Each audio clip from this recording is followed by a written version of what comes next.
Hola a todas las personas que nos ven en este canal. Vamos a darle continuación a la lectura de este libro, El 12º Planeta, escrito por Zecharia Sitchin, ya fallecido en el 2010, falleció.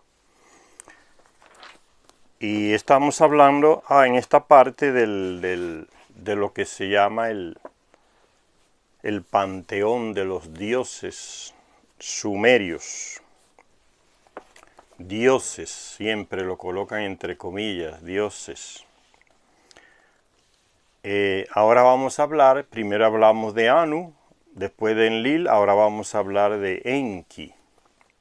El tercer gran dios de Sumer fue otro hijo de Anu, tenía dos nombres, Ea y Enki. Al igual que su hermano Enlil,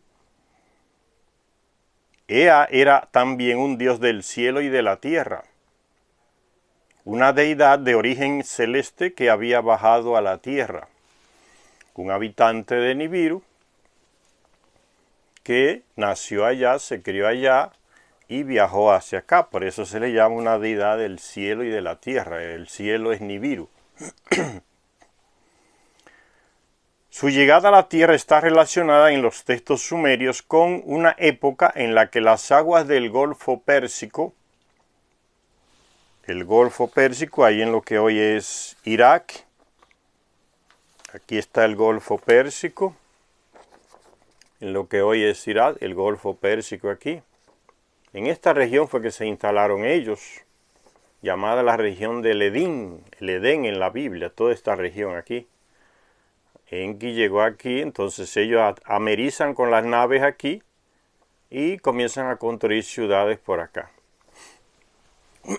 El primero que construyó la ciudad por acá, fue Eridu, fue Enki, por acá, en el sur de la desembocadura del río Éufrates y Tigres, en lo que hoy es Irak.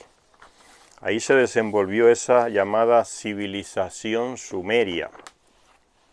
Por eso está diciendo aquí que en esa época en que él llegó, miles de años atrás,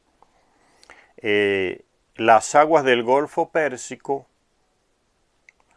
entraban en tierra firme mucho más allá de lo que vemos hoy. O sea, las aguas se han retirado hacia abajo, hacia el mar, convirtiendo en pantanosa la parte sur del país. Ea, el nombre significa literalmente casa agua, que era maestro en ingeniería, planificó y supervisó la construcción de canales de diques en los ríos, así como el drenaje de los pantanos. Le encantaba salir a navegar por estos cursos de agua y, de modo especial, por los pantanos. Como su nombre indica, las aguas eran su hogar.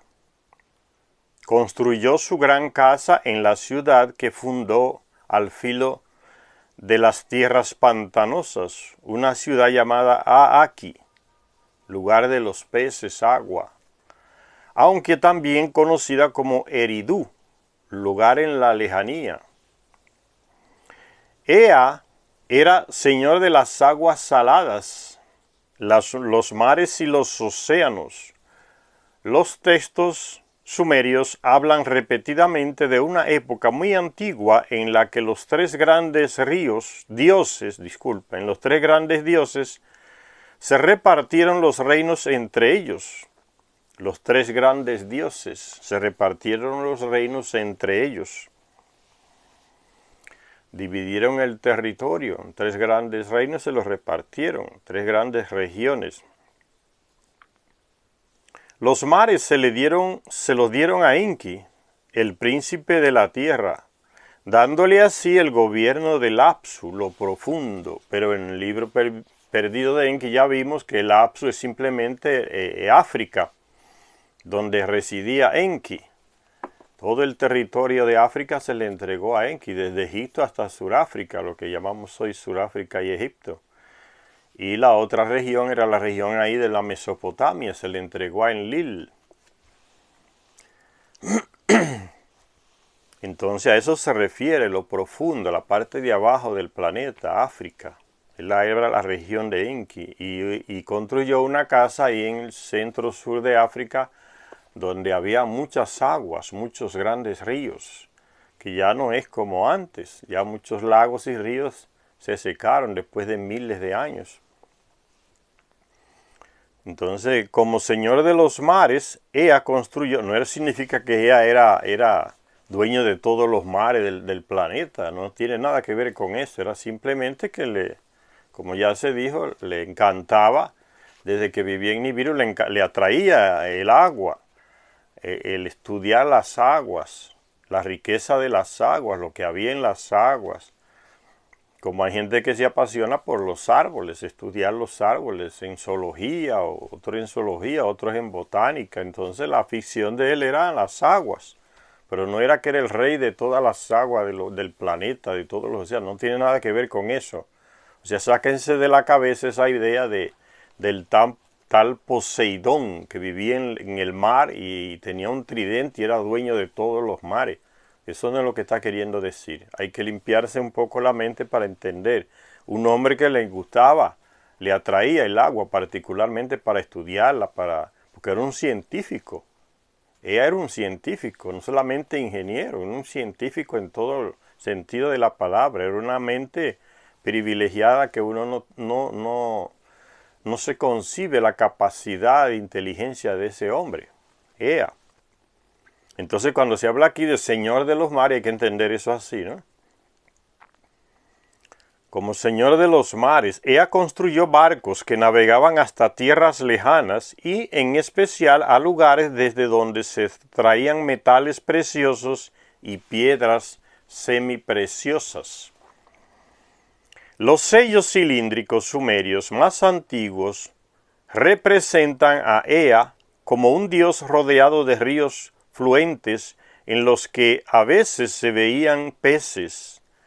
Los sellos relacionaban a Ea, como se puede ver aquí, con la luna, indicada por su creciente.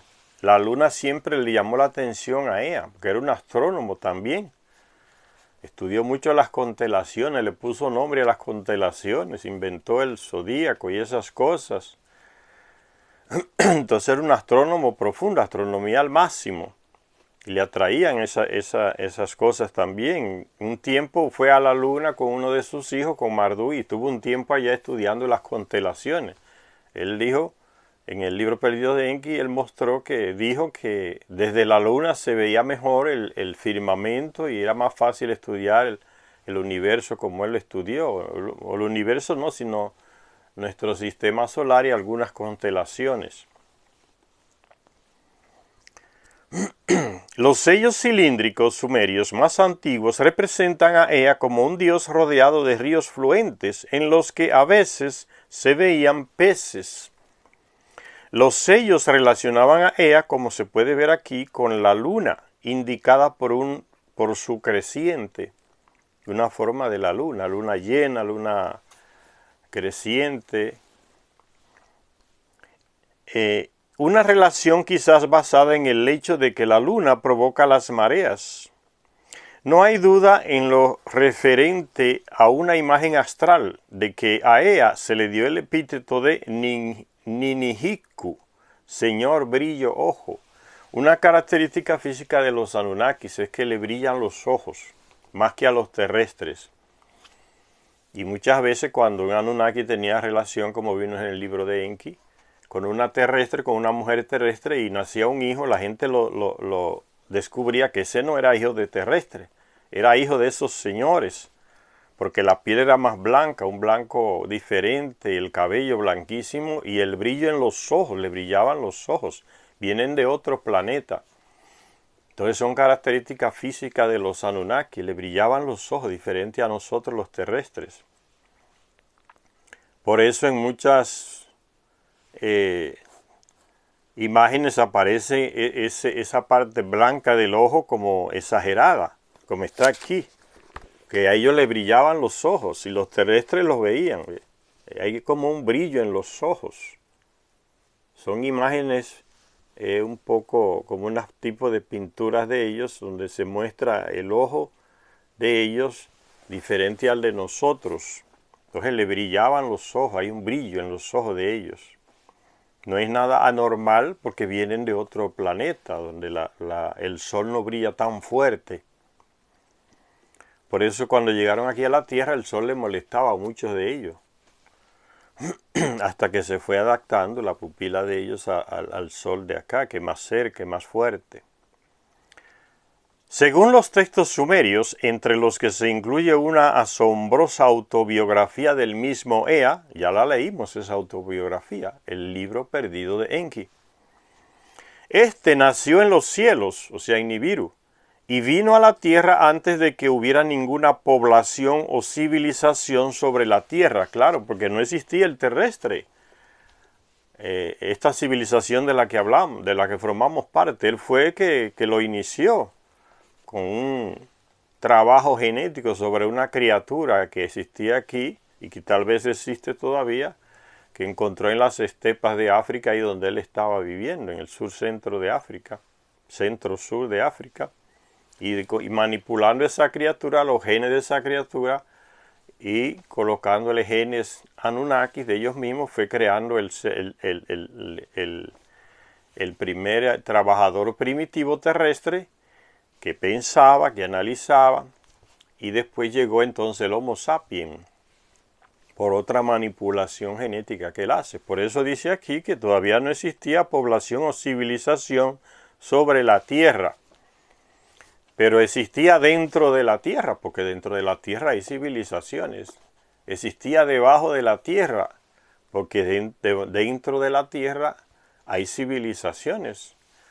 Y en el mar hay tierra, debajo de los océanos hay tierra. Ahora, ¿qué hay debajo de esa tierra del mar? Eso no lo sabemos. Puede ser que hayan civilizaciones.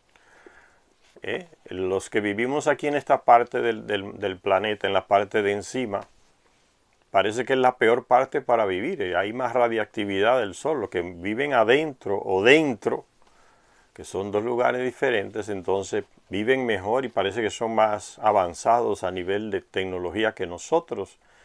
¿Conocían ellos esas civilizaciones? ¿Fueron el origen de esas también? No lo sabemos. Pero está hablando de esta civilización que formamos parte. No existíamos todavía, no nos habían creado. Eso aparece en la Biblia ya, el Dios que crea al ser humano, pero es Enki y su hijo y su media hermana los que crían a nosotros los terrestres. Por eso en la Biblia no se habla en singular, como lo quieren presentar los judíos y los católicos, que existe un Dios. Es falso. En la Biblia no se habla de un Dios. Por eso se dice, hagamos al hombre a nuestra imagen. Es plural. Son varias personas actuando. Y son ellos los Anunnaki creando a los terrestres genéticamente. Dice, este nació en los cielos, Ea nació en Nibiru, y vino a la tierra antes de que hubiera ninguna población o civilización sobre la tierra. Cuando me acerqué al país estaba inundado en gran parte, son palabras de él, escribió en su autobiografía que ya leímos, el libro perdido de Enki. Después procede a describir la serie de acciones que emprendió para hacer habitable la tierra. Llenó el río Tigres con frescas aguas dadoras de vida. Nombró a un dios para que supervisara la construcción de canales, para hacer navegables el Tigris y el Éufrates. Descongestionó las tierras pantanosas, llenándolas de peces y haciendo un refugio para aves de todos los tipos y haciendo crecer allí carrizos, o sea, un tipo de arbusto pequeño, como de bambú pequeño, es un carrizo, que pudieran servir como material de construcción, que todavía se usa en esa región pantanosa del sur de Irak. Las personas que viven ahí hacen balsas y canoas de ese tipo de bambú, y es lo mismo que hacen también las personas que viven allá en el lago Titicaca en Bolivia, con un tipo de bambú que se produce en las aguas del lago, ahí en las orillas también, se crean balsas que dan para atravesar el mar. Esa tecnología la trajo Enki, se la enseñó a los terrestres a construir balsas de bambú, de esas pequeñas hierbas que crecen cerca de esos pantanos. Por eso dice aquí que pudieran servir como material de construcción. Centrándose después en la tierra seca, Ea decía que fue él quien dirigió el arado y el yugo. Se lo enseñó a los terrestres, el arado y el yugo que se coloca encima de en el pescuezo de los bueyes para arar la tierra, el yugo. Abrió los sagrados surcos, construyó establos para la creación de animales. Levantó rediles. Después el autoadulatorio texto llamado por los expertos Enki y la ordenación del mundo dice que fue este Dios el que trajo a la tierra las artes de la elaboración de ladrillos, de la construcción de moradas y ciudades, de la metalurgia, etc. Él fue el primero que cuando llegó con el grupo de 50 Anunnakis ahí en lo que hoy es el sur de Irak, ahí su nave amerizó, o sea, descendió sobre las aguas del mar. Y inmediatamente comenzó a dar las órdenes a sus compañeros, porque él era el comandante. Usted se encarga de la construcción de ladrillos, usted se encarga de la construcción de armadillas para las aves, de armadillas para los peces en las aguas. Usted se encarga de ver cuáles son los peces que son venenosos, cuáles son los que sirven para la alimentación, igual con las aves también, y con los animales. Fue categorizando todo. Y levantó pequeñas casas ahí, hechas de ladrillos, con esa paja de esos carrizos, de esos bambú, los mezcló para que fueran más fuertes. Y por eso se le atribuye a él todo esos inventos, porque fue el que lo inició cuando llegó. Que todavía no existían los terrestres. Ese trabajo lo hacían los compañeros de él, los Anunnakis. Se le dice dioses porque es un término tardío que ya después de miles de años de estar aquí, que le nacieron nietos a ellos, algunos de esos nietos se declaran dioses y los otros van atrás porque le traen muchos privilegios. O sea, le dicen a los terrestres que son dioses y los terrestres se lo creen. Hasta el día de hoy es el engaño de donde nacen las religiones. Por eso aquí en estos textos se llaman de dioses. Son textos ya posteriores a miles de años de su llegada a la tierra. Centrándose después en la tierra seca, Ea decía que fue él quien abrió los sagrados surcos, construyó establos, levantó rediles, presentándolo como al mayor benefactor de la humanidad, como al Dios que trajo la civilización. Muchos textos lo tienen también por el principal defensor de la humanidad. Él creó al terrestre y lo defendía, como es su obra, mientras que su hermano Enlil hacía todo el esfuerzo para destruir a los terrestres. Enlil no quería saber nada de terrestres. Es la mentalidad del Anunnaki que se siente superior, porque es una raza más avanzada tecnológicamente. Entonces ve al terrestre como menor. Y Enlil tenía esa obsesión de no quería que se crearan los terrestres y después que son creados, como que tiene ese deseo de exterminarlos y hace mucho esfuerzo para exterminarlos, pero no lo consigue. Enki siempre busca una manera de salírsela a los planos de Enlil y salvar a la humanidad para que se siga civilizando y siga profundizándose hasta que al final, para que siga poblando la tierra, hasta que al final entonces Enlil ya desiste de su intención de destruir al terrestre. Después del diluvio percibe que el destino ya trae al terrestre para que sea quien ocupe su planeta, que la tierra es del terrestre y que ellos están aquí de paso y están haciendo la voluntad de alguien superior que los destinó, sin ellos saberlo, a que aportaran aquí para el desarrollo del terrestre, crearan esa raza. Ahí Enlil desiste entonces de querer exterminar. Por eso habla aquí defensor de la humanidad. ¿Defensor delante de quién? de su hermano Enlil, que buscaba exterminarla. En los consejos de los dioses, en los textos sumerios y acadios sobre el diluvio, donde se deben buscar los orígenes del relato bíblico, lo que se habla en la Biblia es un texto, la Biblia es un libro reciente comparado con textos sumerios o de Akkad, que era una ciudad de Sumeria, de esa región ahí de Mesopotamia. Entonces, en esa región se originan muchos textos antiguos que después de miles de años aparecen en lo que hoy se le llama la Biblia. Entonces, lo de la Biblia es muy reciente comparado con estos textos sumerios, de donde entonces leyendo los textos sumerios uno entiende mejor los textos que están en los libros más antiguos de la Biblia, lo que llama el Antiguo Testamento. Entonces por eso dice que en esos textos acádicos de Akkad, una de las ciudades antiguas de lo que era Sumeria, hay que buscar el origen de esos relatos que aparecen en los libros antiguos de la Biblia. La creación del ser humano, Adán y Eva, el diluvio, el arca de Noé, son textos que ya fueron escritos miles de años antes en esas regiones de Sumeria y que después de miles de años entonces aparecen unos textos llamados, en ese libro llama la Biblia. Son tardíos.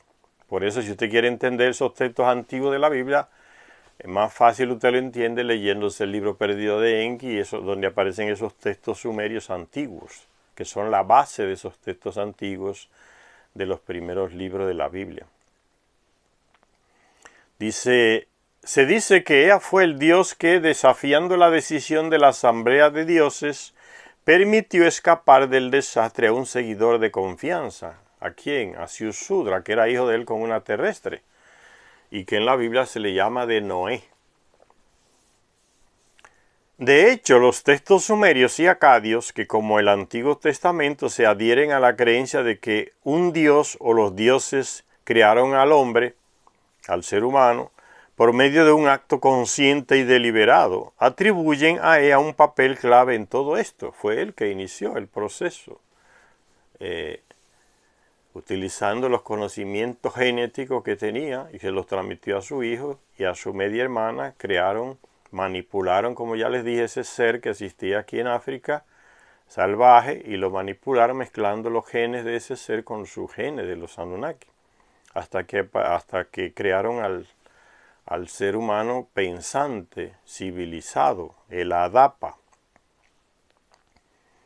Como científico jefe de los dioses, fue él el que diseñó el método y el proceso por el cual debía ser creado el ser humano, el terrestre, con tal afinidad con la creación o aparición del hombre. No es de sorprender que fuera Ea el que guió a Adapa, el hombre modelo del terrestre civilizado. Esa Adapa fue el primero que él creó. Tuvo relaciones con una de las terrestres que había creado antes y salió ese ser civilizado y le llamó Adapa. Era su hijo y viajó a Nibiru. Adapa. El hombre modelo. Entonces Adapa sirvió como modelo para seguir creando ese ser civilizado ya. La Biblia coloca un Adán que no tiene nada que ver con Adapa, es otro ser, el Adán de la Biblia es el ser que fue creado como trabajador primitivo, pero la Biblia lo confunde, el escritor de la Biblia o el que colocó ese texto ahí se confunde y mezcla el Adapa con Adán, el Adamu, que son diferentes personajes. Y los dos fueron creados por Ea, Enki, su hijo y su media hermana, ambos.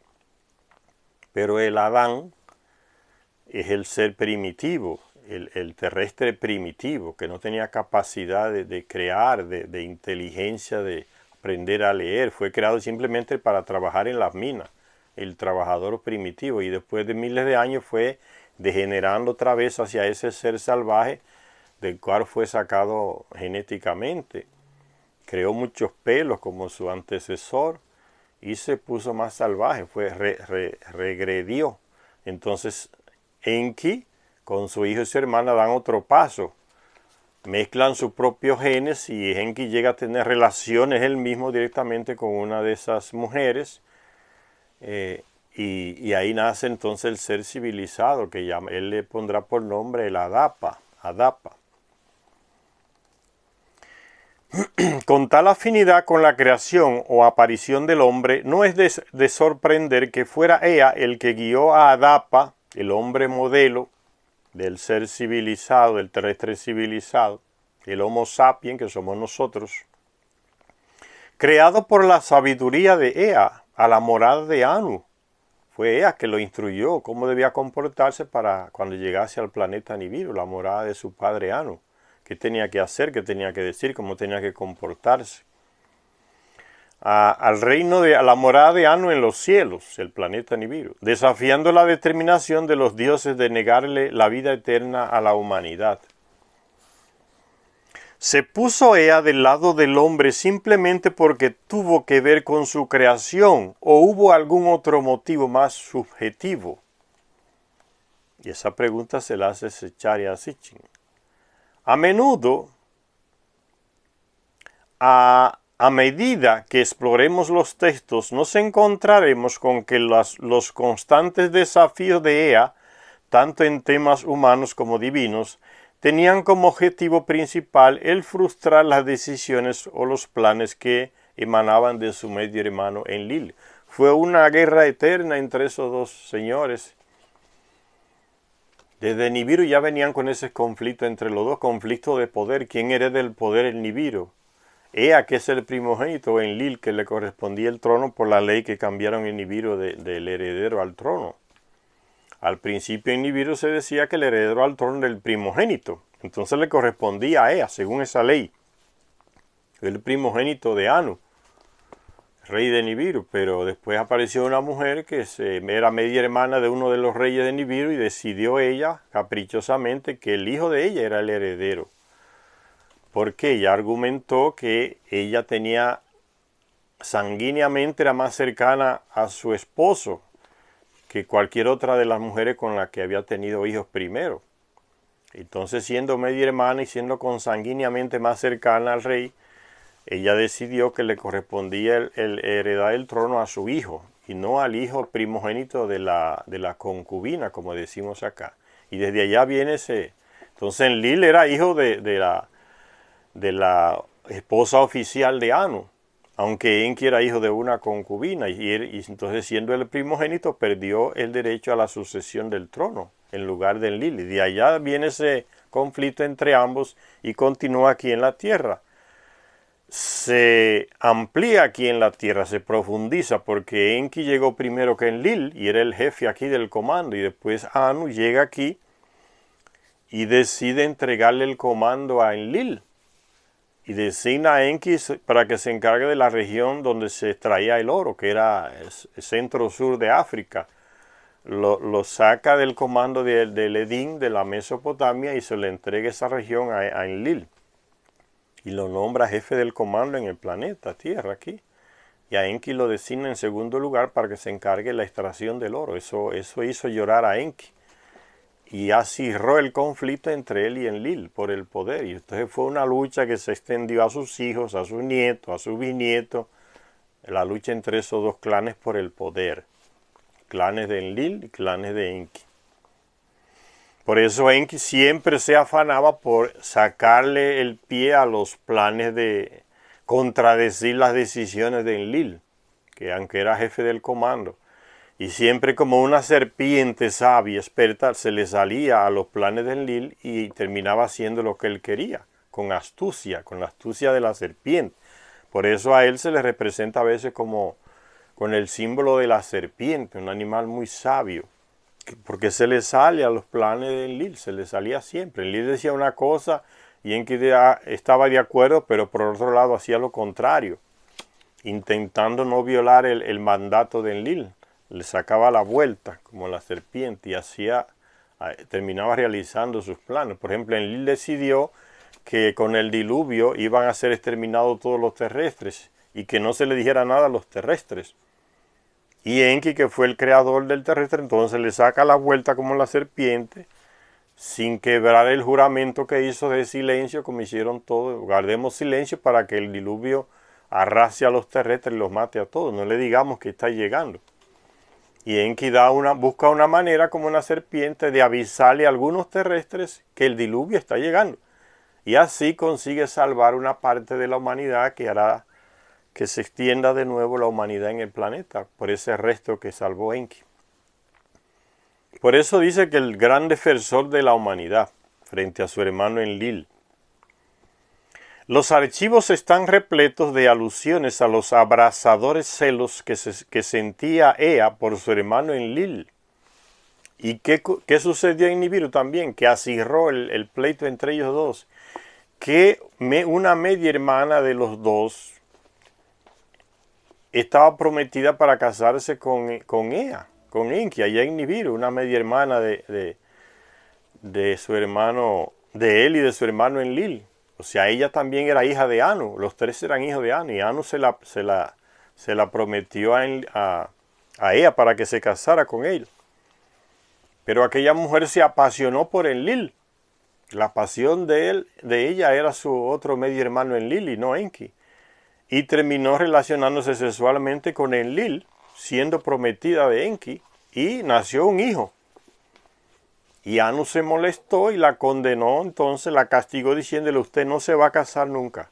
Y nunca se casó. Vino aquí a la tierra y estaban los tres aquí, pero nunca se casó. Tuvo hijos con los dos, pero no se casó con ninguno. Esa es la niña Arsag o Ninmah, que llegó aquí con un grupo de mujeres Anunnaki que se dedicaron a la medicina, a cuidar la salud de los Anunnaki que trabajaban en las minas. Por eso, de ahí viene el conflicto entre Ea y Enki, desde allá de su planeta, entre Ea y Enki no, porque es el mismo, entre Ea y su hermano Enlil, Enki y Enlil. Entonces Seichari así se hace la pregunta, ¿se puso Ea del lado del ser humano terrestre simplemente porque tuvo que ver con su creación, porque él fue lo que ayudó a crearlo? ¿O hubo algún otro motivo más subjetivo? A medida que exploremos los textos, dice Seichari Sitchin, nos encontraremos con que los constantes desafíos de Ea, tanto en temas humanos como divinos, tenían como objetivo principal el frustrar las decisiones o los planes que emanaban de Enlil. O sea, él hacía todo lo posible para echarle a perder los planes de Enlil, porque ya tenían esa confrontación que viene desde allá de su planeta. Los archivos están repletos de alusiones a los abrasadores celos que sentía Ea por su hermano Enlil. De hecho, el otro nombre de Ea, y quizás el primero, era Enki, señor de la tierra. Ki, ellos le llamaban Ki al planeta Tierra. Entonces cuando Ea llega aquí, toma el título de Enki, señor de la tierra.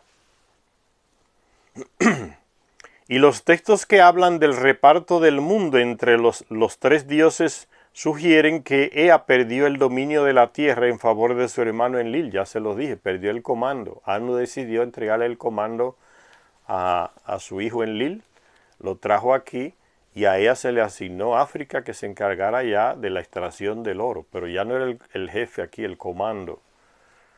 Ese poder se le entregó a Enlil. Entonces ella quedó como en segundo lugar, un segundón, nunca aceptó eso.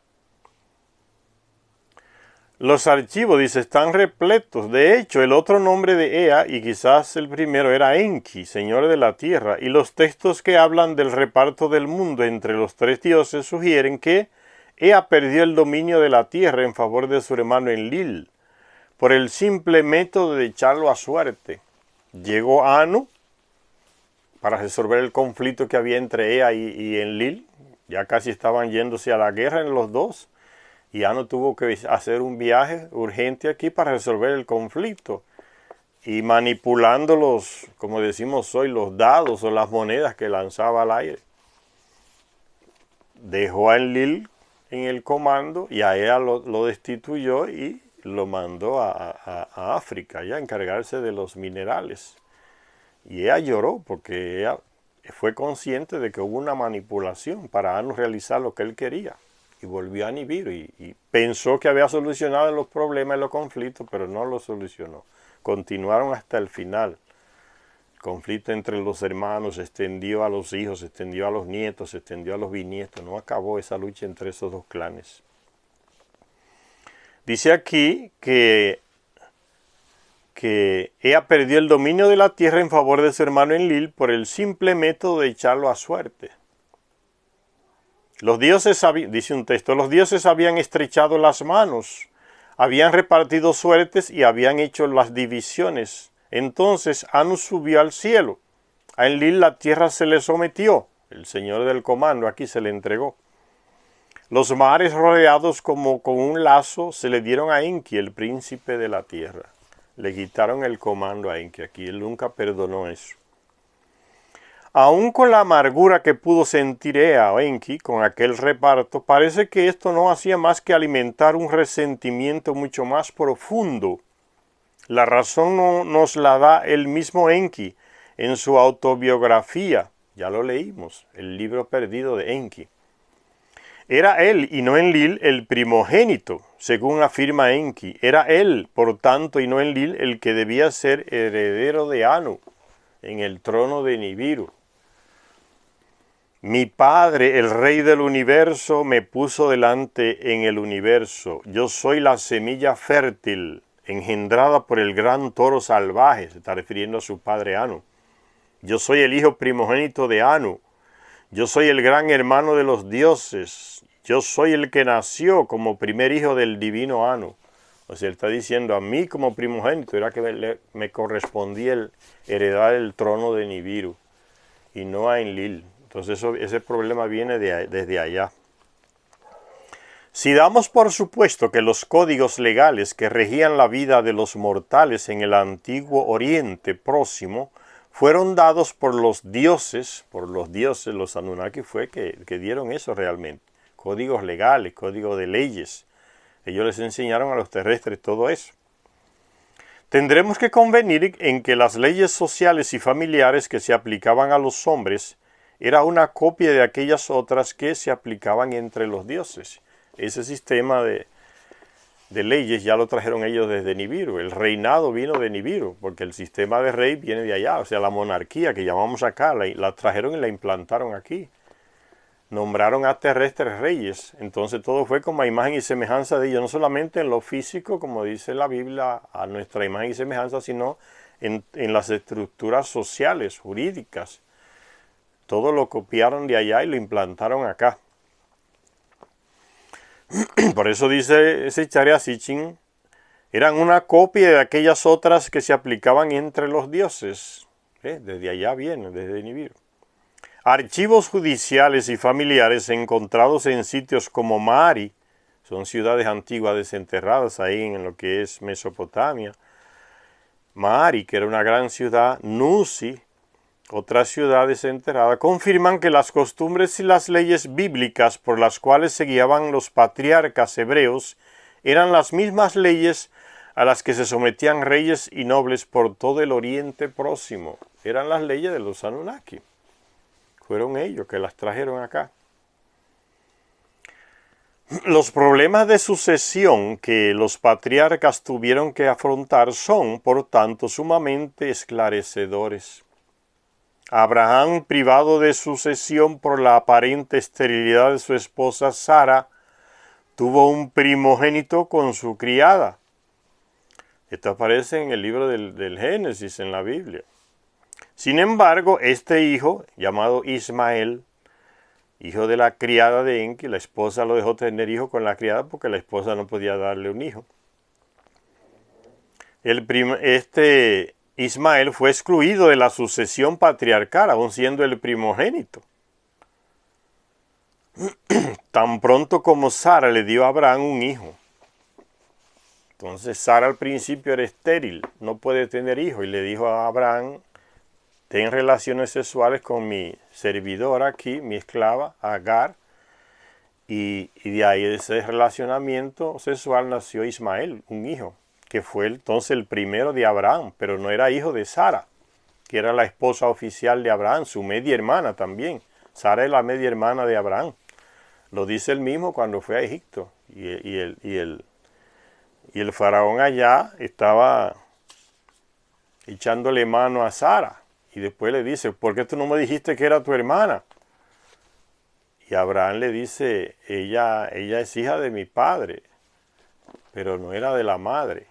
Entonces era la media hermana, o sea, siguiendo las costumbres que le enseñaron los Anunnaki de casarse con sus hermanos, sus medias hermanas, para heredar el poder, la herencia, dentro de la familia.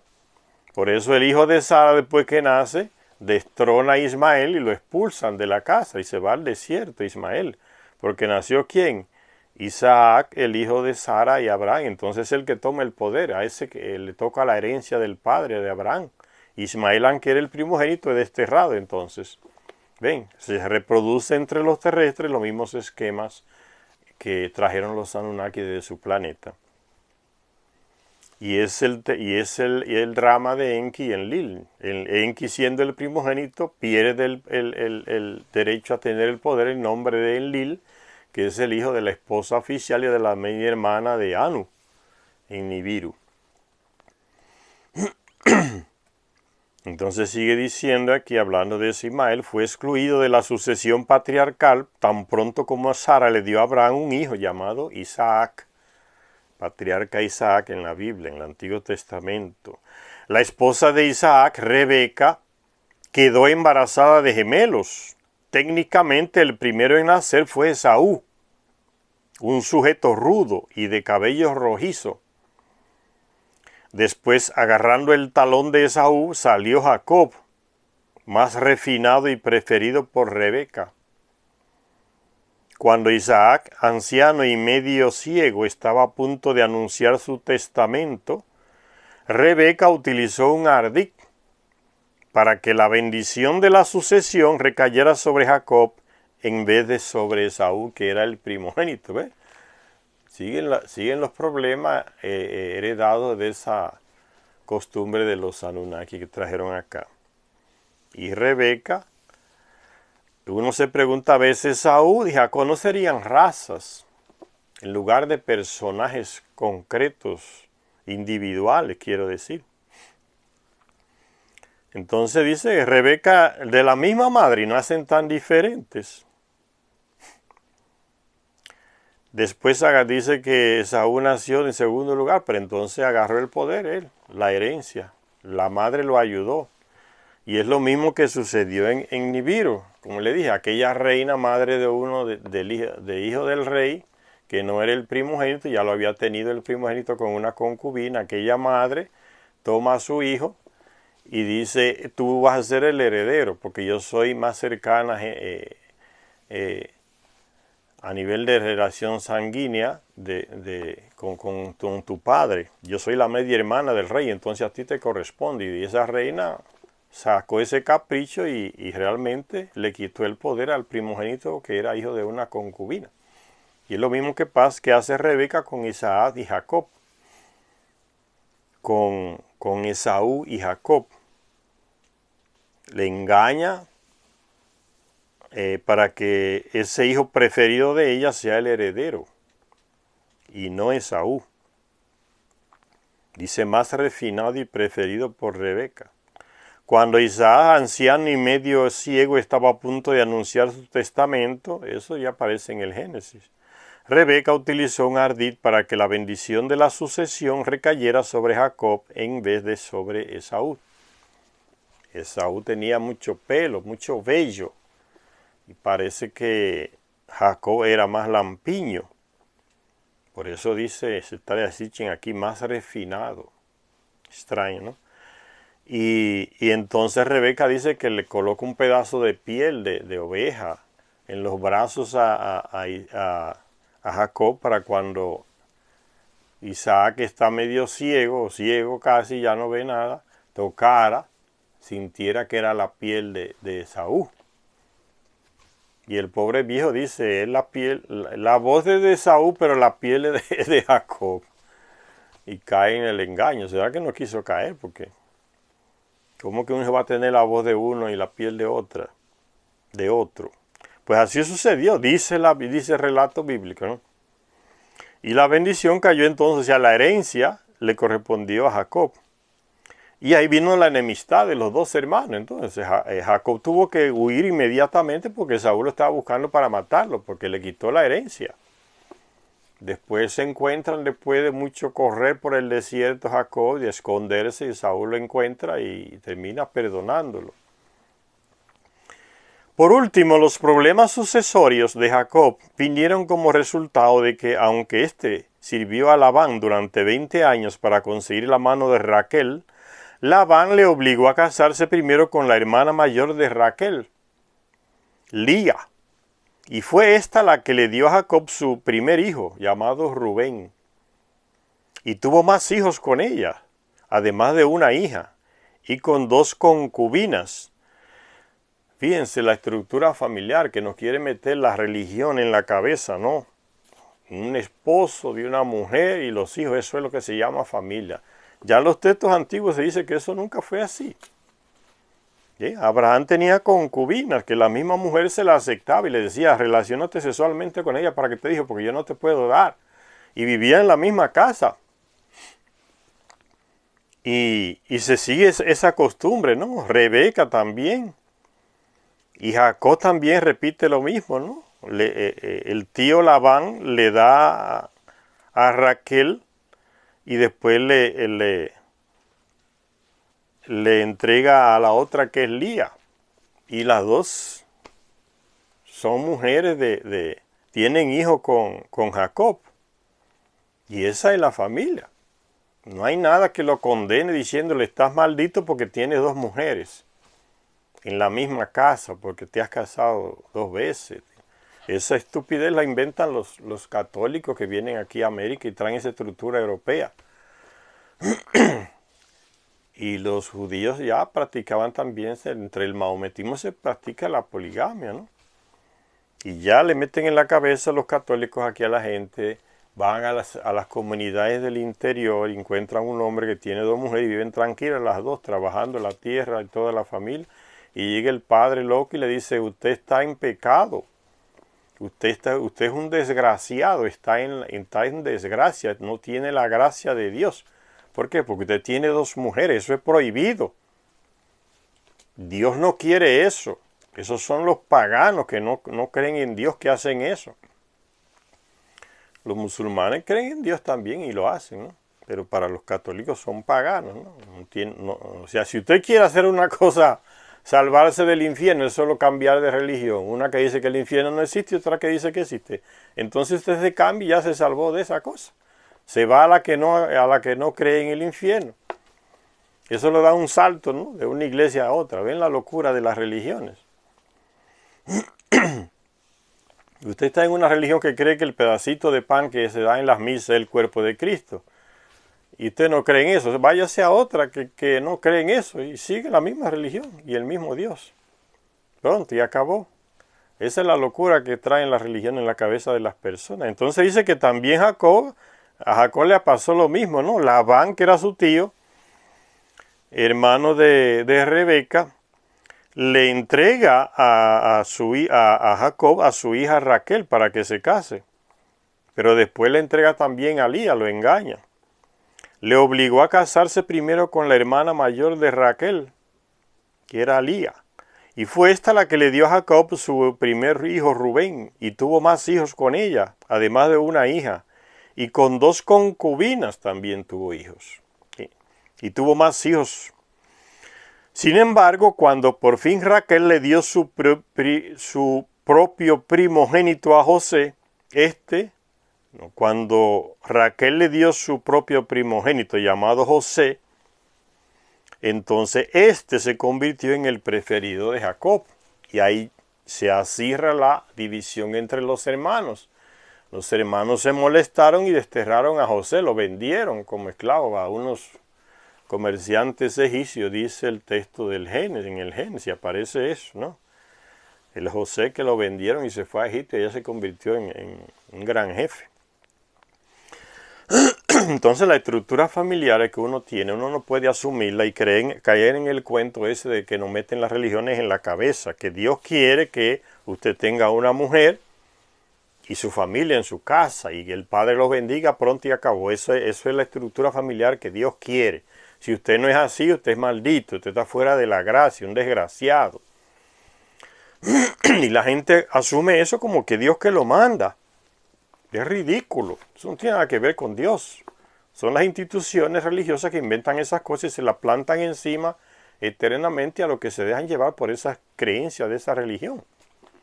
Y eso hasta los martiriza, pero no son capaces de librarse de esa influencia y mueren así en ese infierno, ¿no? Y mandan a la otra mujer que tenían, vete de aquí porque el Padre dice que eso es pecado y que me va a caer una desgracia encima si tú sigues aquí. Y expulsan a la otra mujer. Y se queda una.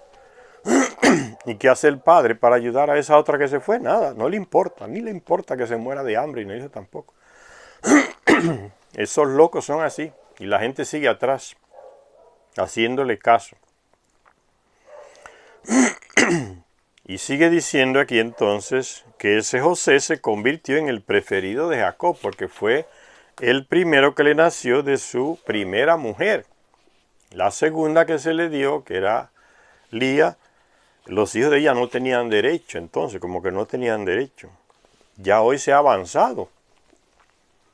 Años atrás no se reconocía, el padre no reconocía a los hijos de otra mujer fuera del matrimonio. Se les nombraba como hijos ilegítimos. Y a los que nacían del matrimonio se les ponía el título de legítimos y los otros eran hijos naturales, no se sabe qué. Ya en muchos países ha superado esa estupidez, esas leyes antiguas, y los hijos que no son de la mujer oficial tienen el mismo derecho que los otros, a tener el apellido del padre y a heredar la riqueza del padre en caso de que la tenga. Ya se ha avanzado. Ese salvajismo lo trajeron los locos frailes de España y de Portugal. Entonces esa cantidad de hijos eran desahuciados o dejados a su suerte y los frailes esos locos no hacían ni un mínimo esfuerzo para ayudarlos, porque a ellos no le importaba, le importaba que la gente se tragara esa doctrina y la tuviera como lo máximo en su vida y se guiara por ahí. Eso es lo que le importaba. Y sigue diciendo entonces en la lectura que a la vista de tales costumbres y leyes de sucesión uno puede comprender las conflictivas relaciones entre Lil y Ea, Enki, Enlil. Enlil, según todos los archivos, hijo de Anu y de su consorte oficial, llamada Antu, era el primogénito legal, según las leyes que se cambiaron allá en Nibiru. De la primogenitura se cambió a la ley de la simiente, o sea, la que era media hermana del rey era la que el hijo de ese era que heredaba el poder y el primogénito se quedaba en segundo lugar. Y los descendientes de ese hijo legal heredaban el poder. Entonces los descendientes del primogénito tampoco tenían oportunidad de un día de ascender al poder, solo con un golpe de estado. Y eso creaba conflicto. Y viene de allá de Nibiru y se implanta aquí también. Dice Enlil, según todos los archivos, hijo de Anu y de su consorte oficial llamada Antu. Como ya vimos en el libro perdido de Enki, esa mujer visitó la tierra con su esposo Anu. Vinieron aquí una visita de estado los dos. Y descubrieron aquí que Enlil estaba más viejo que el papá y la mamá. Cuando Anu y Antu, como viene en el libro perdido de Enki, llegan aquí a la tierra en visita, descubren y lloran cuando ven que su hijo Enlil estaba más viejo que ellos dos. Porque el ciclo vital de este planeta aquí lo afectó. Es más rápido que el de Nibiru. La gente de Nibiru envejece mucho más lento que nosotros. Tiene otro ciclo de vida, otro ciclo vital. Y a Enlil le afectó el ciclo vital, como a todos los otros Anunnaki que vinieron aquí, le afectó el ciclo vital que traían desde Nibiru. Se lo acortó. Por eso los padres de Enlil, Anu y Antu, cuando llegaron aquí, Enlil parecía el padre de ellos, o el abuelo de ellos. Había avanzado en edad mucho, por el ritmo más rápido del ciclo de vida de este planeta aquí. Y entonces sigue diciendo que Antu Enlil era hijo de Anu y de Antu, su consorte oficial. era el primogénito legal, según la ley que existía. Pero el angustioso lamento de Enki, diciendo, yo soy la semilla fértil, yo soy el primogénito de Anu, debió ser una declaración de hecho. Quizás era hijo de Anu, pero de otra diosa que fuera una concubina. Y era así, ya lo leímos en el libro perdido de Enki. Entonces esta pregunta que se hace Charia Sitchin, para nosotros que ya leímos el libro perdido de Enki, ya no tiene ninguna sorpresa. Ahora, para el que no leyó el libro perdido de Enki, no vio los vídeos anteriores, donde leemos ese libro en primer lugar, estas cosas le van a resultar un poco sorpresivas, pero a los otros que ya vieron los vídeos del libro perdido de Enki no les resulta nada extraño estas cosas. Y las preguntas tampoco ya pierden el sentido ya, porque ya lo sabemos. Quizá era hijo de Anu, pero de otra diosa que fuera una concubina. Enki era así mismo. El relato de Isaac e Ismael o la historia de Esaú y Jacob pudieron tener un paralelismo previo en la morada celestial. Eso es lo que le estoy diciendo. ¿Qué es la morada celestial? El planeta Nibiru. Ya eso vino desde allá. Se cambió la ley de la primogenitura por la ley de la simiente. Por eso dice aquí, pudieron tener un paralelismo, esas actitudes aquí de quien hereda el poder, con lo que sucedía en la morada celestial, la morada de los llamados dioses, que es el planeta Nibiru. Aunque Enki parece haber aceptado las prerrogativas sucesorias de Enlil, algunos expertos ven las evidencias suficientes como para mostrar una insistente lucha por el poder entre los dos dioses. Samuel Noah Kramer, el que escribió el libro aquí, que escribió este libro, la historia se inicia en Sumeria, según el punto de vista de él, que otras personas los contradicen, como esta aquí, como esta mujer que ha investigado, se va más profunda que Samuel Noah Kramer, es estadounidense, esta ecuatoriana, llega más profundo que él y descubre cosas distintas a lo que él plantea. Una historiadora científica esta mujer, Ruth Amaryllis Sotomayor. Busquen sus libros, está en YouTube con muchos vídeos. Todavía reside en España, ecuatoriana. Entonces Noah Kramer es que plantea esa tesis de que todo se inició en Sumeria. No era así. Pero estos escritores europeos siguen atrás de este señor estadounidense. Le dista el camino. Según Noah Kramer, dice Zecharia Sitchin, tituló uno de los antiguos textos como Enki y su complejo de inferioridad. ¿Ves? Noah Kramer halla que es un complejo de inferioridad de Enki, lo que es un problema que viene desde Nibiru, de herencia, de lucha por el poder, de una mujer, una reina caprichosa que se sacó esa ley de la simiente, de la manga, y dijo, no, yo soy la esposa del rey, y yo soy media hermana de él, y mi hijo que tiene derecho al trono. Y el rey aprobó y decretó que era así, la apoyó. Y entonces el primogénito, que era hijo de una concubina, quedó en segundo lugar y comenzó el problema, porque el rey apoyó a esa mujer, el capricho de ella. Y ahí se inicia lo que ya les dije que se llama la ley de la simiente. Entonces el primogénito ya no es el que hereda el poder por el capricho de esa reina. Ahora es el hijo de la media hermana, esposa del rey, es el que elige el poder, el trono en Nibiru. Y eso era lo que era Enlil, hijo de la mujer legal. Y Enki era hijo de una concubina, aunque era el primogénito, no lo apartaron de la herencia del poder en Nibiru.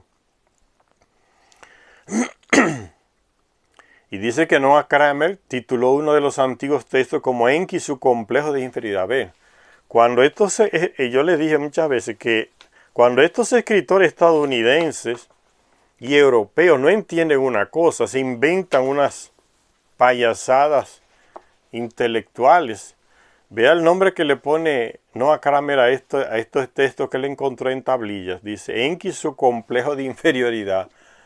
Porque no se había leído de los textos antes que logra descubrirse Zecharia Sitchin y leerlos, interpretarlos. Que la historia viene desde allá. Que no es complejo, es una lucha de poder que viene desde allá. Se cometió una injusticia por el capricho de una reina. No tiene nada que ver con complejo de inferioridad. Este Noah Kramer es que se inventa esas cosas, de que el complejo de inferioridad de Enki, que nada. Es porque no sabía lo que venía atrás, no había leído otras tablillas. Entonces le coloca ese epíteto, complejo de inferioridad. Y los europeos sufren de eso, y los estadounidenses, que tienen ese origen europeo también, la misma gente, de estar colocándole nombre a cosas que no saben. En lugar de decir no sé, se inventan cosas, y otros más burros que ellos siguen atrás de ellos. Dice el complejo de inferioridad de Enki, no es nada de eso. Como veremos más adelante, varios relatos bíblicos, el de Eva y la serpiente en el jardín del Edén, o el del diluvio, llevan implícitos en sus versiones originales sumerias, las versiones originales sumerias. Entonces el texto bíblico no es el original, es que habla de Adán y Eva, de la creación de Adán y Eva, de la serpiente, del jardín, del diluvio. Esos no son los textos originales que están en la Biblia, en el Antiguo Testamento. Los textos originales son sumerios. Como veremos más adelante, varios relatos bíblicos, el de Eva y la serpiente, por ejemplo, en el jardín del Edén, o el del diluvio, llevan implícitos en sus versiones originales sumerias los desafíos de Enki a los edictos de su hermano. Parece que en un momento determinado Enki decidió que su lucha por el trono divino no tenía sentido, perdió la esperanza de conseguir la herencia al reino de Nibiru. Ya no tenía esperanza, porque Enlil era el hijo legal y entonces por esa nueva ley de la simiente ya Enki no tenía posibilidades. Parece que en un momento determinado Enki decidió que su lucha por el trono divino no tenía sentido. Recuerden que si Enki hubiese tenido un hijo con aquella media hermana, la hija de Anu, hija de su padre Anu, Niñar-Sa o Ninmah, ese hijo de Enki hubiese sido el heredero al trono, porque era hijo de su media hermana. La ley de la simiente. Pero él nunca pudo tener hijo con su media hermana, porque ella se relacionó sexualmente con Enlil y le dio un hijo. Y ese es el hijo el que tiene derecho al trono después de Enlil, que era hijo también de la media hermana de Enlil, como Antu, la esposa de Enlil, la madre de Enlil, es media hermana de Anu. Y entonces el hijo de Enlil es con su media hermana, Niñar-Sa, que era prometida de Enki, tiene derecho al trono. Por eso Enki hace tanto esfuerzo por tener un hijo de su media hermana, para que sea heredera al trono, y no lo consigue. Siempre tiene hembras que no heredaban el trono. Parece que en un momento determinado Enki decidió que su lucha por el trono divino no tenía sentido y puso todo su empeño en hacer que fuera un hijo suyo, en vez de un hijo de Enlil, el sucesor de la tercera generación. Enki y Enlil son la segunda generación. Los hijos de ellos dos son la tercera generación. Y esto pretendía lograrlo al menos en un principio con la ayuda de su media hermana Niñor-Sa, dama de la cabeza de la montaña, porque su residencia estaba en una montaña por ahí, lo que hoy es el Sinaí. Ella también era hija de Anu, pero evidentemente no de Antu, la esposa de Anu. Y ahí radica otra norma de la sucesión. Los estudiosos se han estado preguntando durante los últimos años por qué tanto Abraham como Isaac daban cuenta del hecho de que sus respectivas esposas eran también sus hermanas o media hermanas. Una afirmación que provoca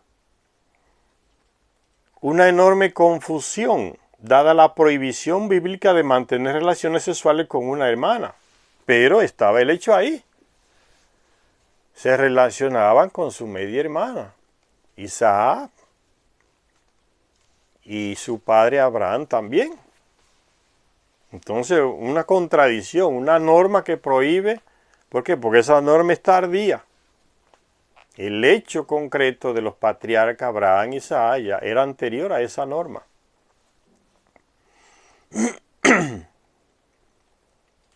Pero a medida que se iban desenterrando documentos legales en Mari y en Nuzi, esas dos ciudades, fue quedando claro que un hombre sí que podía casarse con una hermanastra. Encontraron documentos en las tablillas donde sí se justificaba y se veía que podía casarse con su media hermana. Era una práctica antigua. Y lo que es más, a la hora de tomar en consideración a los hijos de todas las esposas, el hijo nacido de tal esposa, al tener un 50% más de simiente pura que el hijo de una esposa sin parentesco, o sea, de la concubina, era el heredero legal, tanto si era el primogénito como si no lo era. Copiaron de Nibiru, se implantó lo de Nibiru acá. Y esto fue, por cierto, lo que llevó en la ciudad de Mari y en Nuzi a la práctica de adoptar a la esposa preferida como hermana, con el fin de hacer de su hijo el heredero legal indiscutible. Vamos a hacer una parada por aquí, señores. Después continuamos hablando de Ea o Enki, que es el segundo gran dios o el tercer gran dios del panteón. El tercer gran dios del panteón sumerio, Anu, Enlil y Enki. Estamos con Enki. No hemos terminado, entonces en la próxima lectura terminamos o intentamos terminar esta parte donde se habla de ese tercer gran dios de Dios, entre comillas, del panteón sumerio, como dice Sicharya Sitchin. Gracias a todos los que nos ven y hasta la próxima.